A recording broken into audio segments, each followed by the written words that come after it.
statistic. Nearly half of all Americans, 46%, believe news organizations like this fabricate stories about Donald Trump and his administration. That's according to a new Politico Morning Consult poll just this week. The number is significantly higher, no surprise, among Republicans. Three-quarters, 76% of Republicans believe that what's said about Trump isn't true.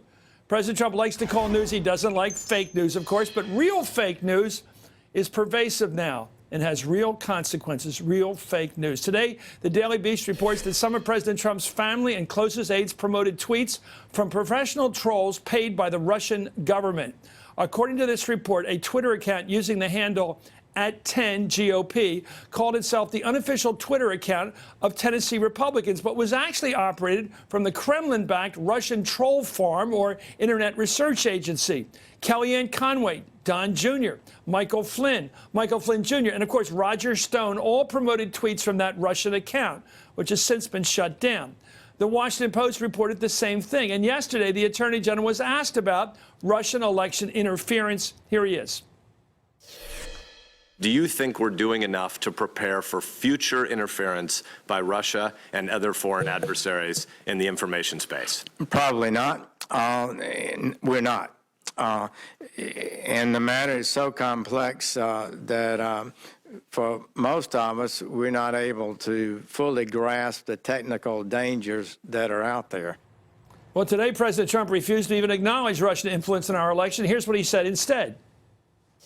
Uranium is a big subject. If the mainstream media would cover the uranium scandal and that Russia has 20% of our uranium, for whatever reason, and a lot of people understand what those reasons may be, I think that's your Russia story. That's your real Russia story, not a story where they talk about collusion and there was none.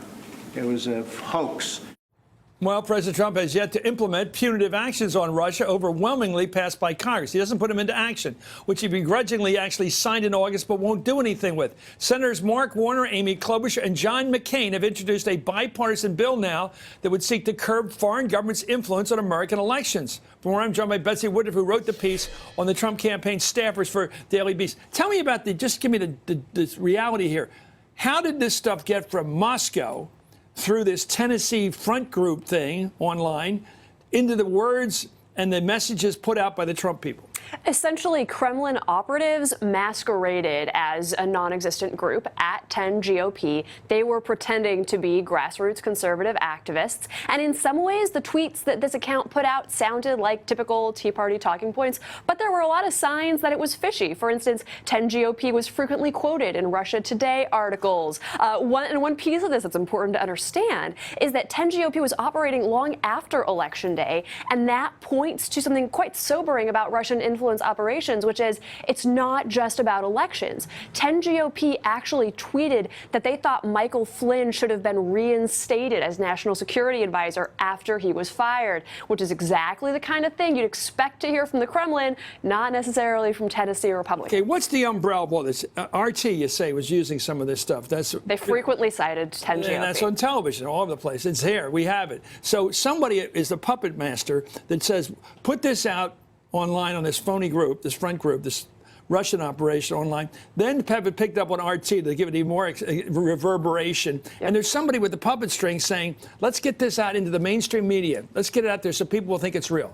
Right. And I can't necessarily point to specific individuals in Russia who are puppet masters. But what we can say with proof is that many high-level folks in the Trump campaign amplified the message of @10GOP. Now, to be clear, we've seen zero evidence that those Trump campaign people, including Kellyanne and Don Jr., knew that 10GOP was affiliated with the Kremlin, but they helped it push its message. What led them to it then if it wasn't being directed by some? Why would they just happen to pick up this crap that's coming? It's obviously. I always wonder, by the way, how the Russians. It's just about language and interpretation. How good is their English that they're able to fake us, what sounds like American English? Some of the English is not great. If you look at some of the Russian propaganda efforts, particularly in a previous story, we've highlighted. Well, why wouldn't they spot that and say this is bogus? They don't sound like Americans. I mean, one Republican data analyst who I spoke with said that he followed 10 GOP for a long time and noticed that it didn't seem quite right. It seemed fishy. And a really important thing about this 10 GOP account that I think people have to understand is one of the tweets that it tweeted that Donald Trump Jr. retweeted